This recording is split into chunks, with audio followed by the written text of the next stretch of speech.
നബിയുല്ലാഹി സുലൈമാൻ അലൈഹി സ്വലാത്തു വസ്സലാം തങ്ങൾ ഉറുമ്പിനെ കണ്ടപ്പം ചോദിച്ചു, ഒരു വർഷം നിനക്കെത്ര ഭക്ഷ്യവസ്തുക്കളാണ് വേണ്ടത്?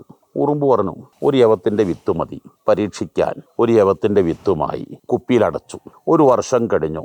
കുപ്പി തുറന്നു നോക്കി, പകുതിയേ കഴിഞ്ഞിട്ടുള്ളൂ, പകുതി ബാക്കിയുണ്ട്.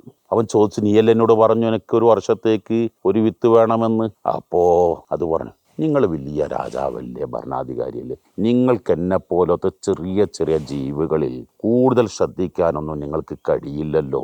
അപ്പം ഞാൻ അത് കണ്ടുകൊണ്ട് ദീർഘദൃഷ്ടിയോടുകൂടെ ഞങ്ങളുടെ വീട്ടിലെ ഉമ്മ 1970, 75, 80 കാലഘട്ടങ്ങളിലൊക്കെ ഈ പ്രവാസ ലോകത്തിലേക്ക് പ്രവേശിക്കുന്നത് വലിയ ദാരിദ്ര്യവും പ്രയാസമായിരിക്കുമല്ലോ. പക്ഷേ എപ്പോഴും വീട്ടിൽ കുറേ അരികൾ, പഞ്ചസാരകൾ എല്ലാം സ്റ്റോക്ക് എടുപ്പുണ്ടാകും. അത് പറയും, എപ്പോഴാണ് മരണം സംഭവിക്കുക, എപ്പോഴാണ് പെട്ടെന്ന് അതിഥികൾ വരിക, പെട്ടെന്ന് എന്തെങ്കിലും സംഭവിക്കുക, അപ്പം അത് സ്റ്റോർ ചെയ്യുക. അപ്പം എല്ലാ വീടുകളിലും എല്ലാ കരുതലുകളും നമുക്കെപ്പോഴും ആവശ്യമാണ്. എന്നാൽ പെട്ടെന്ന് എന്തെങ്കിലും ഒരു പ്രയാസം വരുമ്പോൾ, പെട്ടെന്തെങ്കിലും അതിഥി വരുമ്പോൾ നാട് നീളെ കറങ്ങേണ്ടതില്ല വരില്ല. വീട്ടിൽ ഒരു കാലത്തും അരിക്ക് ദാരിദ്ര്യമോ പ്രയാസമോ വന്നിട്ടില്ല. അത് ഉമ്മായുടെ ദീർഘദൃഷ്ടിയായിരുന്നു.